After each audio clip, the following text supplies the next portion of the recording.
이 주도형 D는 도전적이고 독립성이 강하며 주관이 뚜렷합니다. 게다가 성취지향적이며 근면하고 자신감도 넘칩니다. 결단력 있고 모험심과 책임감이 강합니다. 이 사교형은 성경 아이는 설득을 하고 낙천적이며 자발적으로 행동합니다. 열정적이며 융통성을 발휘하고 격려를 잘하며 유문감각이 뛰어납니다. 감성과 상상력이 풍부하며 폼돋는 대인감각의 감정입니다.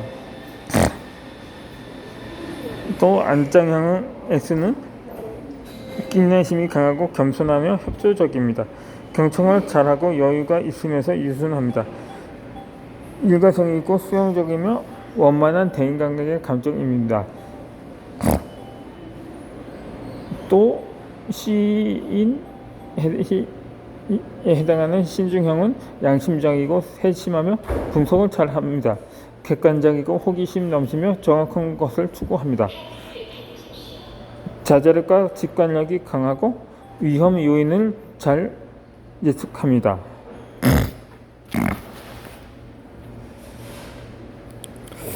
이 거짓말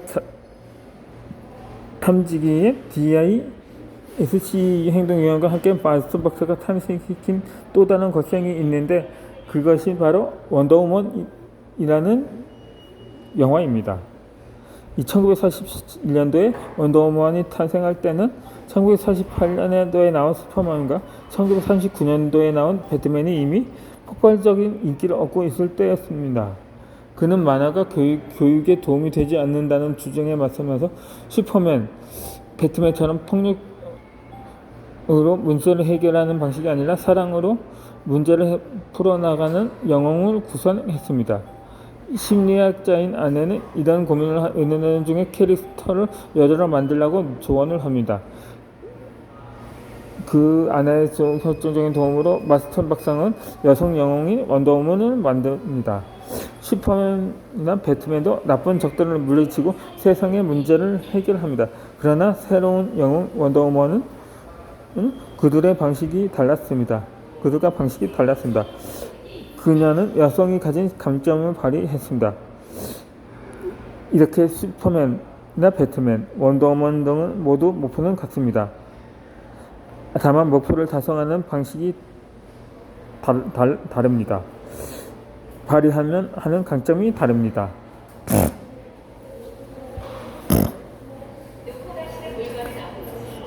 마찬가지로 세상을 구하는 영웅들도 강점이 다르듯 우리도 강점이 다릅니다.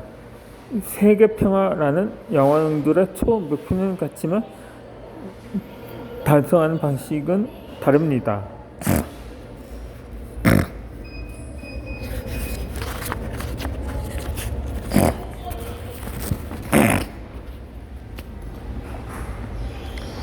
우리도 인생 목표를 달성하기 위해서 자기의 강점을 발휘하는 것이 중요합니다.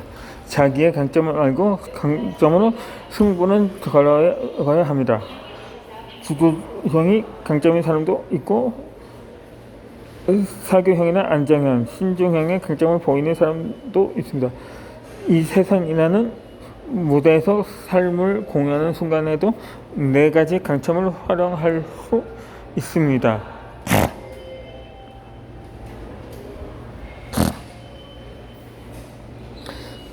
이카루스 패러독스입니다. 캐나다의 데니 밀러 교수는 많은 기업들이 성공 경험을 통해서 얻은 과도한 자신감으로 통제력을 잃고 몰락한다고 지적했습니다. 성공을 이끈 요소들이 도를 넘어서는 쇠퇴가 따릅니다.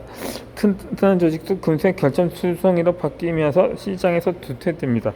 그는 이런 역설적인 상황을 이카루스 패러독스라고 했습니다. 그리스 신화 속 인물 이카루스의 이야기에 빗댄 것입니다.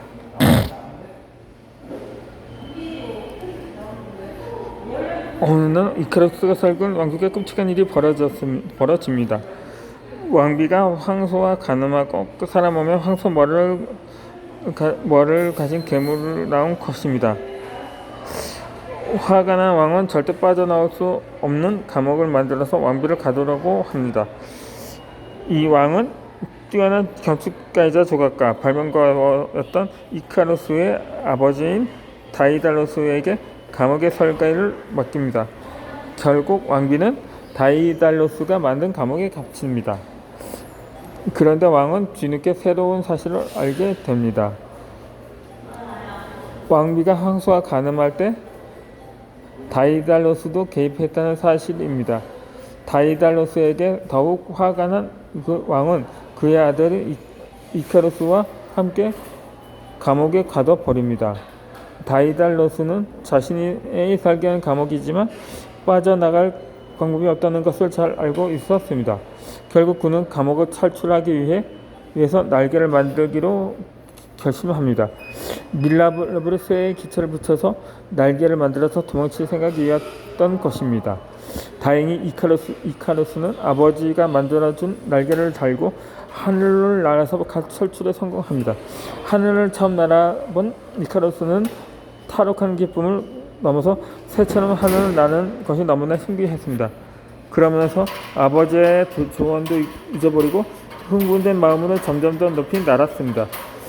다이달로스는 이카루스에게 태양에 너무 가까이 날지 말라고 신신당부했었습니다. 태양에 가까워지면 밀랍이 녹기 때문이었습니다. 그러나 이카루스는 아버지의 경고를 잊고 계속 날아올랐습니다. 이카루스는 태양에 점점 가까워지면서 날개의 기철이 하나둘씩 떨어져 나갔고 결국 바다에 추락해 죽고 맙니다.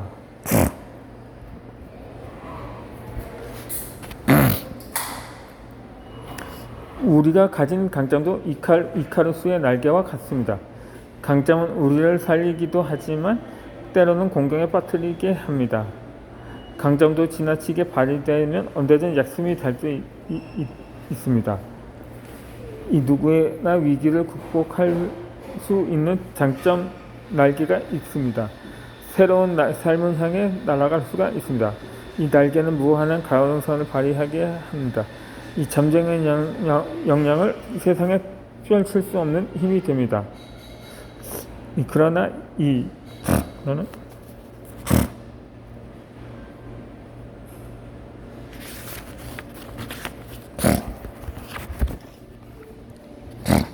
이카루스의 날개처럼 위기에서 벗어나게 해준 소중한 것이 오히려 목숨을 앗아가는 끔찍한 것이 될 수도 있다는 것입니다. 강점을 발휘하되 상황에 따라 지나치게 발휘되지 않게 하는 것도 중요합니다. 맡은 역할마다 강점 날개를 펼치고 그 날개를 균형 있게 쓸 줄 아는 지혜가 필요합니다.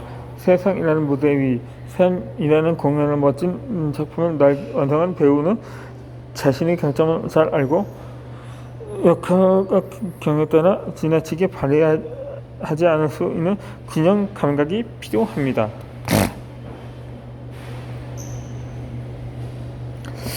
DISC 행동 유형 중에서 주도형의 강점은 정리심, 뚜렷한 주관, 성취 지향성, 자신감, 결단력, 모험심, 이 책임감입니다. 이런 유형의 강점을 가진 사람들은 남들이 뭐라고 해도 자기만의 주관을 갖고 모험심과 독립심을 발휘해서 성취를 이루어냅니다. 하지만 때로는 남들의 얘기를 무시하고 고집을 부리고 무모한 행동을 하며 타인을 배려하지 못할 때도 있습니다. 역할과 상황에 따라서 주도형의 강점이 약점이 되기도 합니다.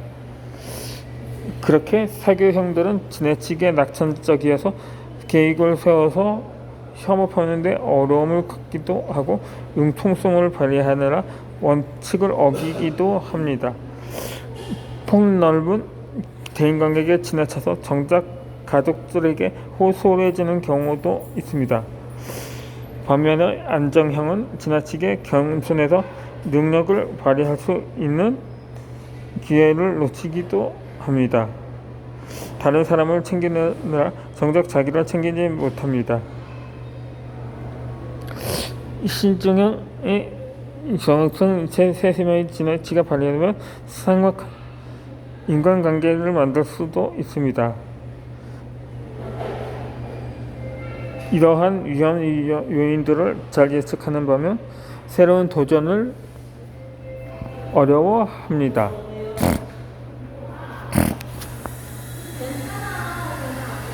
이 목소리나 외모가 폭군은 연기하기에 잘 어울려서 사울왕의 이미지 캐스팅이 될 수 있었던 것은 분명히 강점 적분이었습니다.